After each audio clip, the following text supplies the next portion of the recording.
कल्पना कीजिए एक ऐसा समय जब दुनिया गोल है। यह प्रमाण मिल चुका था, पर दुनिया के आधे हिस्से अब भी रहस्य में डूबे हुए थे। भारत एक नाम नहीं था, एक सपना था। सोने की चिड़िया, मसालों की खुशबू, रेशम की चमक, एक ऐसा स्वर्ग जिसका रास्ता दुनिया से छुपा हुआ था। लेकिन कौन था वो व्यक्ति जिसने महासागर को चुनौती दी? कौन था जिसने कहा, मैं समुद्र को फाड़कर भारत ढूंढ निकालूंगा, चाहे तूफान मार डाले। आज हम बताएंगे उस खोज की कहानी जिसने सिर्फ भारत नहीं, पूरी दुनिया का इतिहास बदल दिया। 15वीं सदी का यूरोप अस्थिर था। व्यापारिक रास्तों पर अरबों का नियंत्रण था और भारत, मसालों की जन्नत, यूरोपियों के लिए एक दूर का सपना। मसालों की कीमत सोने जैसी बढ़ चुकी थी और हर राजा की आंखों में सिर्फ एक प्रश्न था, भारत तक पहुंचा कैसे जाए? पुराने रास्ते बंद हो चुके थे और नए अज्ञात थे। यही बेचैनी यूरोप के हृदय में एक भूखा तूफान बनकर उठी। भारत केवल व्यापार नहीं था, वह शक्ति, वैभव और समृद्धि का प्रतीक था। और यह सपना किसी न किसी को समुद्र की ओर धकेलने ही वाला था। पुर्तगाल के एक छोटे से नगर में जन्मा वास्को द गामा बचपन से ही समुद्र की आवाज में कुछ अलग सुनता था। उसे लगता था कि लहरें उससे बात कर रही हों, दूर देशों, अनजानी धरती और रहस्यमयी यात्राओं की कहानियां सुनाती हों। जब उसने भारत के स्वर्ण भूमि होने की दंतकथाएं सुनी, उसके भीतर एक आग भड़क उठी। उस समय यूरोप में एक ही मान्यता थी, जो व्यक्ति भारत तक सीधा समुद्री मार्ग ढूंढ लेगा, वही दुनिया की अर्थव्यवस्था का स्वामी बनेगा। पर यह काम आसान नहीं था। समुद्र अज्ञात दुश्मन जैसा था। तूफान, बीमारियां, दिशा भटक जाना और जहाजों का टूटना, यह सब आम बात थी। फिर भी वास्को द गामा ने राजा मैनुअल प्रथम के सामने जाकर दृढ़ता से कहा, यदि कोई व्यक्ति भारत खोज सकता है तो वह मैं हूँ। राजा उसकी आंखों में आग देख चुका था। पुर्तगाल लंबे समय से ऐसे व्यक्ति की प्रतीक्षा कर रहा था जो अपनी जान जोखिम में डालकर नया मार्ग ढूंढ सके। आखिरकार अनुमति मिल गई। यह निर्णय सिर्फ एक समुद्री यात्रा की शुरुआत नहीं था, यह इतिहास के सबसे महत्वपूर्ण अभियानों में से एक का पहला कदम था। उस क्षण से वास्को द गामा जान चुका था, अब लौटना या असफल होना विकल्प नहीं, समुद्र को जीतना ही उसकी नियति थी। भारत की खोज का सपना किसी साधारण यात्रा से पूरा नहीं होने वाला था। यह ऐसी तैयारी मांगता था जैसे किसी युद्ध के लिए सेना तैयार की जाती है। लिस्बन के तट पर महीनों तक हथौड़ों, रस्सियों, लकड़ी और लोहे की आवाजें गूंजती रहीं। 4 विशाल जहाज तैयार किए गए, 100 गैब्रियल, 100 रफेल, बेरियो और एक सप्लाई शिप। नाविकों के लिए भोजन तैयार किया गया, सूखा मांस, पानी के विशाल जलपात्र, नमक में दबाई गई मछलियां और कठोर ब्रेड, क्योंकि समुद्र पर महीनों तक ताजा भोजन मिलना लगभग असंभव था। सबसे कठिन तैयारी थी नक्शों और सितारों को पढ़ने की कला। उस समय दुनिया का नक्शा अधूरा था। अफ्रीका का दक्षिणी सिरा कैसा दिखता है, यह कोई नहीं जानता था। कई नाविक मानते थे कि वहां समुद्र दुनिया से नीचे गिर जाता है। फिर भी इन सब के बावजूद लोग वास्को द गामा के साथ जाने को तैयार थे, क्योंकि वे जानते थे यदि भारत का मार्ग मिल गया तो उनका नाम इतिहास में अमर हो जाएगा। और फिर आया वह दिन, 8 जुलाई 1497, जब सूरज समुद्र पर सोना बिखेर रहा था। 4 जहाजों ने पाल उठाए, लोग तट पर खड़े रो रहे थे और इतिहास अपनी सांसें रोककर देख रहा था। वास्को द गामा की यात्रा शुरू हो चुकी थी। जैसे ही लिस्बन पीछे छूटता गया, समुद्र ने अपना वास्तविक रूप दिखाना शुरू कर दिया। शुरुआत शांत थी, पर कुछ दिनों बाद ही विशाल लहरें जहाजों से टकराने लगीं। हवा इतनी तेज थी कि पाल फट गए, जहाज डगमगाने लगे और कई नाविकों ने पहली बार समुद्री भय महसूस किया। दिन में समुद्र और आसमान इतना एक जैसे दिखते कि दिशा पहचानना लगभग असंभव था। न रात का भरोसा था न दिन का। रात में केवल तारों की मंद चमक मार्गदर्शक बनती थी और कभी कभी बादल उन्हें भी छुपा लेते थे। बीमारियां भी यात्रा की सबसे बड़ी शत्रु थीं। लंबी यात्रा के कारण शरीर कमजोर पड़ता और कई नाविक बुखार, संक्रमण और भूख से तड़पने लगे। कुछ तो जहाजों के किनारों से नीचे समुद्र में गिर गए सदा के लिए। इन कठिन दिनों में मनोबल टूटना स्वाभाविक था। नाविक वास्को के पास आकर कहते, हम वापस लौट चलें, हम मर जाएंगे।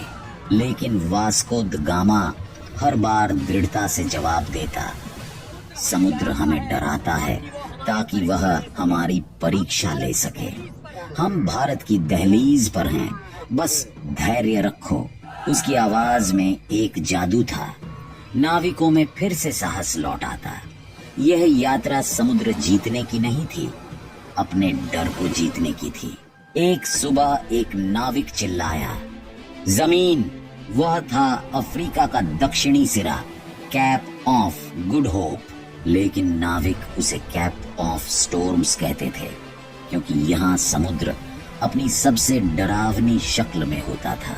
लहरें पर्वतों जितनी ऊंची उठती, हवाएं जहाजों को खिलौने की तरह उछालती। यह वह जगह थी जहां सैकड़ों जहाज हमेशा के लिए डूब चुके थे। वास्को के जहाज भी इस भयावह परीक्षा से गुजरे। एक लहर इतनी भारी थी कि सौ राफेल का पूरा ढांचा हिल गया। नाविक डर से चिल्ला उठे, यह हमारा अंत है। लेकिन चमत्कार हुआ, जहाज टूटे नहीं और कई दिनों तक लगातार संघर्ष करने के बाद वे अंततः इस मौत के दरवाजे को पार करने में सफल हुए। इतिहास में दर्ज है, जो भी केप ऑफ गुड होप को पार कर ले, उसके लिए दुनिया का कोई मार्ग असंभव नहीं। यहीं से वास्को द गामा की यात्रा ने नया मोड़ लिया। वे अब पूर्वी अफ्रीका के तट की ओर बढ़ रहे थे, जहां उनकी मुलाकात एक ऐसे व्यक्ति से होने वाली थी जो यूरोप और भारत के बीच सेतु बन जाएगा। केप पार करने के बाद पुर्तगाली जहाज अफ्रीका के पूर्वी तट पर पहुंचे। मोम्बासा ने उनका स्वागत नहीं किया। वहां के शासकों को विदेशी जहाजों पर संदेह था। कुछ दिनों तक तनाव रहा, लेकिन वास्को समझ गया उसे आगे बढ़ना होगा। और फिर वे मलिंदी पहुंचे, एक शांत व्यापारिक तटीय नगर। यही हुआ वह क्षण जिसने इतिहास बदल दिया। वास्को द गामा की मुलाकात हुई अहमद इब्न मजीद से, जो हिंद महासागर का सबसे प्रसिद्ध नाविक था। उसके जहाजों ने वर्षों तक अरब और भारत के बीच का मार्ग तय किया था। वह वास्को की आंखों में भारत की लालसा पड़ चुका था और उसने कहा, जब मानसून की हवा बदलेगी, समुद्र खुद तुम्हें भारत पहुंचा देगा। उसने न सिर्फ दिशा बताई, बल्कि पुर्तगालियों के जहाजों को भारतीय महासागर की धारा, हवाओं और सितारों की भाषा भी समझाई। यह ज्ञान सदियों से अरब नाविकों के पास था। अब यह पहली बार यूरोपियों को मिला। और फिर वह दिन आया जब मानसून की तेज हवाओं ने पाल फैलाए, जहाजों ने गति पकड़ ली।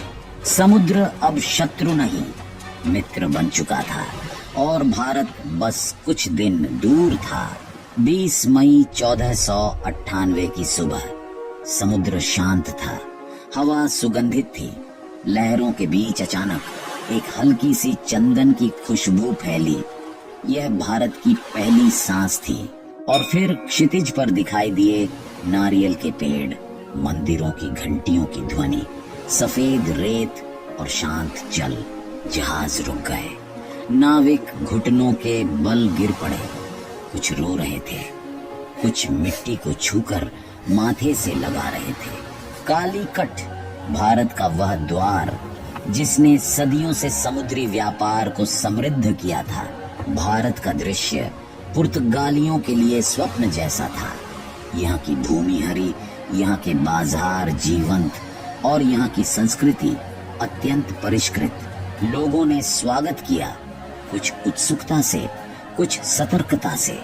वास्को द गामा ने महसूस किया वह केवल भारत नहीं बल्कि मानव सभ्यता के एक उच्चतम रूप से रूबरू हो चुका है। यह क्षण इतिहास की सबसे महत्वपूर्ण उपलब्धियों में से एक था, कारण इसके बाद पूर्व और पश्चिम का संबंध हमेशा के लिए बदल गया।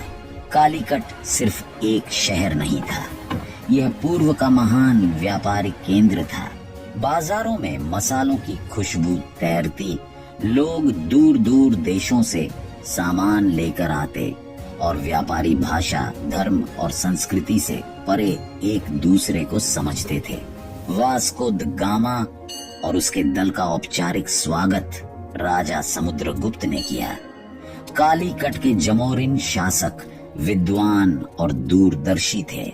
राजमहल में पुर्तगालियों के लिए विशेष बैठक आयोजित की गई।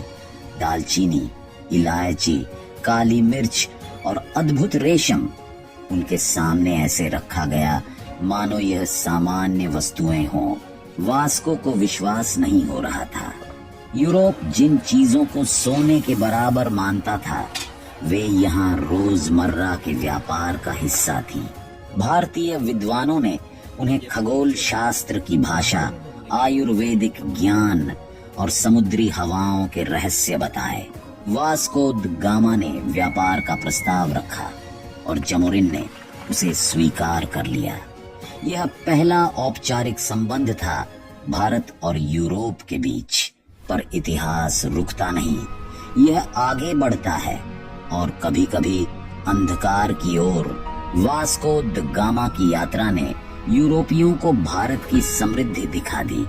यह वह भूमि थी जहां मसाले सोने के समान मूल्यवान थे और व्यापार असाधारण लाभ देता था। लेकिन व्यापार ने धीरे धीरे लालच का रूप ले लिया। सबसे पहले आए पुर्तगाली, उन्होंने व्यापारिक चौकियां बनाई। फिर आए डच, वे भी यही चाहते थे, मसालों का साम्राज्य। फ्रांसीसी भी पीछे नहीं रहे और अंत में इंग्लैंड, जिन्होंने ईस्ट इंडिया कंपनी के नाम पर भारत के संसाधनों पर नियंत्रण जमाना शुरू किया। कुछ दशकों में भारत, जो दुनिया का सबसे समृद्ध क्षेत्र था, उपनिवेशवादी शक्तियों के निशाने पर आ गया।